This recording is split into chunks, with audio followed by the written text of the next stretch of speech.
et que lorsqu'elle est aux États-Unis, elle peut sentir un téléphone portable à une distance de 6 mètres, mais lorsqu'elle est au Japon, elle ne sent pas un téléphone portable jusqu'à ce qu'il entre 3 mètres d'elle. J'habite à Santa Fe pour la même raison, je ne sens pas toutes les tours de cellules ici parce que la conductivité de la Terre sous Santa Fe est si élevée. Quelle que soit l'origine ou la gravité du virus respiratoire appelé Covid-19, le déploiement de la 5G joue un rôle important dans la pandémie actuelle. La peur, l'isolement social et la fermeture de la société font beaucoup plus de dégâts au tissu de la vie que le virus n'aurait jamais pu. Il est temps que la société surmonte son obsession pour ce micro-organisme et se tourne vers l'urgence posée par la technologie sans fil, sur Terre et dans l'espace. Remarque sur l'achat de mon livre. L'arc-en-ciel invisible, une histoire de l'électricité et de la vie a été initialement publié en couverture rigide par AGB Press le jour de la Terre en 2017. Il me reste encore environ 100 exemplaires de l'édition à couverture rigide, qui sera en vente sur mon site web pendant quelques jours de plus, www.selfone-force.org/by-de-invisible-rainbow. Le livre vient d'être réédité, en livre de poche seulement, par Chelsea Agréant. www.chelseaagréant.com/product/de-invisible-rainbow. Mais comme il s'agit d'un livre épais, avec près de 400 pages de texte et 150 pages supplémentaires de notés de bibliographie, l'édition à couverture rigide est plus durable, attrayante et confortable à lire. Si vous souhaitez qu'il reste disponible dans ce format, écrivez à Margot Baldouin, l'éditeur de Chelsea Agréant, et demandez-lui de le publier à nouveau sous couverture rigide. Si vous vivez dans un autre pays et souhaitez que l'arc-en-ciel invisible soit traduit et publié dans votre pays dans votre langue, contactez Elisa Hone, directrice des droits de Chelsea Agréant, pour faire cette demande. Plus de rapports sur la mort et la disparition des insectes et de la faune. Voici certains des rapports que j'ai reçus en réponse à mon dernier bulletin d'information, Les Flammes du Progrès, de Flame of Progress, dans lequel j'ai documenté la famine mondiale d'insectes causée par le rayonnement micro-ondes, et la famine qui en résulte pour les oiseaux, les chauves-souris et les grenouilles par manque d'insectes à manger. Alan Hardman écrit du Mexique. Je suis, comme vous, étonné par le silence. Je me souviens également avoir conduit dans la vallée centrale de la Californie du collège à la maison de mes parents dans les années 60 et m'être souvent arrêté pour gratter et nettoyer mon pare-brise. Ce problème est maintenant résolu. Tuer les insectes et les oiseaux qui les ont mangés. Andrea Mercé écrit du Colorado. J'ai déménagé au Minnesota en 2006 cet été. Je voyais des chauves-souris voler dans les rues et des essaims d'insectes de nombreuses espèces dans des densités que je n'avais jamais vues vivre en Oregon. Année après année, ils disparaissaient. Le Minnesota disait que c'était le syndrome du nez blanc qui blâmait cela de la disparition des chauves-souris. Mais c'était plus pour moi. Les chauves-souris n'avaient pas de nourriture. J'ai trouvé des libellules déformées qui ne pouvaient pas voler au Minnesota. Rangeswamy Ramakrishnan écrit de l'Inde. En Inde, nous avions des moineaux que nous appelions autrefois des moineaux indiens, avec des ailes brunes, et nous en voyions beaucoup qui faisaient de beaux bruits et toute la variété manque maintenant dans les villes. Il en reste encore quelques-uns dans les villages. Tout cela grâce à la 4G. Eva Goredar écrit de Los Angeles. Ça me tue de voir les abeilles mourir partout où je vais. Il y en a tellement sur les cours de tennis et au même endroit dans notre arrière-cour. Je ne peux pas comprendre pourquoi je vois toujours des abeilles mortes au même endroit. Il est parfaitement logique qu'ils meurent de faim. Nous ramassons les abeilles, les amenons à l'intérieur, mettons quelques gouttes d'eau et de miel à côté d'elles et elles mangent.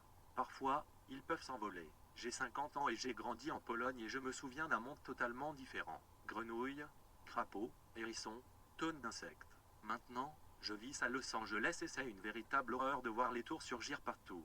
Tout se meurt lentement. Karen Eshstad écrit de l'Afrique du Sud. Je me souviens de ces jours où les pare-brises étaient maculés d'insectes. Cela n'arrive presque plus. Nous sommes comme des grenouilles dans une marmite d'eau et nous ne remarquons même pas l'augmentation de la température. Sam Sanson écrit d'Écosse. J'ai 71 ans et je me souviens de la myriade d'oiseaux et d'insectes. Hier, j'ai trouvé une chauve-souris incapable de se percher. J'ai essayé de la placer dans un endroit second et sûr, très inhabituel en hiver. Warren Friedman écrit de l'Afrique du Sud. Je blâme les champs électromagnétiques, SEM, pour le déclin des insectes depuis plus de 20 ans. Les oiseaux et les chauves-souris me manquent. Jeanne Aimé Martin écrit de France. Je comprends pourquoi vous êtes si perplexe parce que je le suis aussi. Nous sommes très préoccupés par la survie d'un si petit nombre d'abeilles, d'insectes et de chauves-souris dans notre jardin et dans la nature en général. Francisco Gabiola Guerra a écrit depuis la Belgique. Quand je pars en vacances dans la ville d'Espagne où je suis né, l'été dernier, tu entendais tout le temps des grillons dans les champs, il y avait des papillons dans les champs, tu entendais des oiseaux tout le temps, quand tu allais au champ, il y avait des abeilles partout. Aujourd'hui, rien de tout cela n'est présent. Antonia Holtuisan écrit des Pays-Bas. J'habite à côté des bois. En mai 2016, Quand je suis venu vivre ici, il y avait toujours autant de grenouilles sur mon entrée. Je pouvais à peine les éviter avec mon vélo, il y en avait autant. Mais au cours des 2 dernières années, je serais peut-être heureux d'en voir un, peut-être deux. L'un s'est traîné jusqu'à ma porte. Je lui ai parlé, mais je ne savais pas comment l'aider. La prochaine fois, je le prendrai et je l'emmènerai dans les bois où moi-même, je ne peux plus sentir le rayonnement, et voir si cela pourrait l'aider. L'année dernière, j'ai également vu des bourdons tomber sur ma pelouse. J'en laisse un ramper sur ma main. Quelle belle créature, magnifique. Mais je ne pouvais pas les aider. Ils sont morts. Il est devenu un cimetière de bourdons. Plus tard, j'ai réalisé qu'il mourait exactement là où j'ai moi aussi souffert des 2 mâts, caché dans le clocher du village. Connie Drummond écrit du Royaume-Uni. Les insectes sont partis, les petits oiseaux ne sont pas dans les arbres et nous nous retrouvons avec quelques cresserelles et cerfs-volants qui, eux aussi, meurent de faim et tournent dans le ciel désespérément à la recherche de vers comme des vautours. Patricia Ormsby écrit du Japon.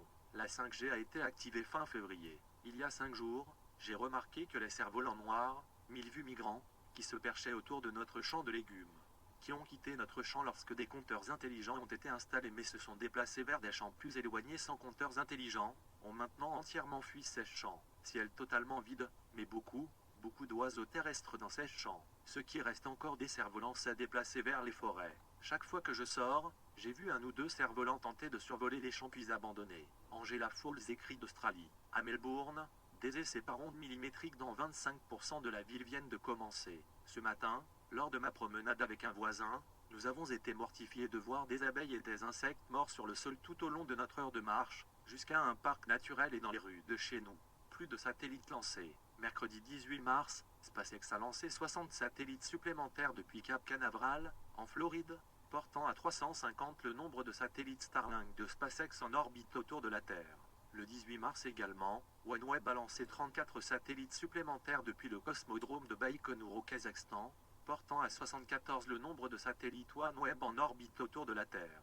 Aucun de ces satellites n'est encore opérationnel, mais le 13 mars 2020, la Federal Communication Commission a autorisé SpaceX à vendre 1 million d'appareils utilisateurs à des clients américains. Cela a transformé une préoccupation de longue date en urgence. Pour l'automne dernier, SpaceX a annoncé son intention de commencer à fournir un service 5G au nord des États-Unis et au sud du Canada après avoir eu au moins 400 satellites en orbite autour de la Terre. La menace qui pèse sur la vie terrestre du moins dans certaines parties de l'Amérique du Nord ne devrait plus se produire que dans quelques semaines. J'ai résumé la menace pour la vie que représente SpaceX dans les bulletins précédents, mais elle mérite d'être répétée. L'énergie pour la vie est fournie non seulement par la nourriture que nous mangeons et l'air que nous respirons, mais par l'électricité que nous absorbons de la Terre et du ciel, qui circule à travers nos méridiens d'acupuncture, alimentant nos organes du jour de notre naissance jusqu'au jour où nous mourrons. La source d'électricité qui nous soutient et circule à travers notre corps est la propre source de haute tension de la Terre, l'ionosphère. Si nous polluons cette source avec des millions de fréquences pulsées et modulées, nous détruirons toute vie à la surface de la Terre, y compris les oiseaux dans le ciel et les poissons dans les océans. Et comme ils seront tous en orbite autour de l'ionosphère, c'est exactement ce que feront tous ces satellites. Les astronomes étudient la circulation de l'énergie entre le Soleil et l'ionosphère. Les physiciens de l'atmosphère étudient le circuit électrique global entre l'ionosphère et la Terre. Les docteurs en médecine orientale étudient la circulation de l'énergie dans notre corps. Les géophysiciens étudient les effets du rayonnement des lignes électriques sur l'ionosphère. Mais personne ne regarde la situation dans son ensemble. Personne ne demande ce que la pollution massive de cette source d'énergie aura sur la communauté de vie qu'elle nourrit. L'expérience d'Iridium, qui exploite maintenant 66 satellites, et de Global Star, qui exploite maintenant 48 satellites, nous indique que l'extinction de la vie ne sera pas progressive. Si des milliers de satellites sont allumés en même temps, ce sera soudain et dévastateur.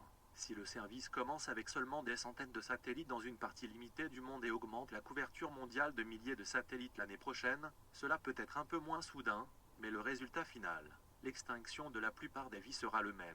Nouvelle organisation en cours de création, dont nécessaire. Dans ma dernière newsletter, j'ai demandé de l'aide pour faire passer le combat pour sauver la Terre au niveau supérieur. J'ai proposé de créer une nouvelle organisation dont les membres ne possèdent pas de téléphone portable et dont la mission est de mettre fin à l'utilisation des téléphones portables sur Terre. Des personnes de 24 pays m'ont contacté pour créer cette organisation et j'embauche un assistant pour m'aider dans mon travail. Parmi les autres projets qui ont besoin de financement figurent la sensibilisation des principales organisations environnementales du monde, une campagne médiatique. sensibilisation auprès d'Elon Musk et du conseil d'administration et des bailleurs de fonds de SpaceX, et le litige en cours contre la 5G devant un tribunal fédéral du Nouveau-Mexique. Les dons de tout montant sont appréciés. Faire un don. Arthur Furstenberg. PO. Box 6216. Santa Fe, NM 87502, États-Unis. Téléphone, plus 15 05 471 0129. Info, @cellphonetakaforce.org. https://www.5gspaceappeal.org. Un PDF de cette newsletter est disponible ici. https://www.selphonetakaforce.org/wp-content/uploa/2020/03/is-de-sky-reality-falling.pdf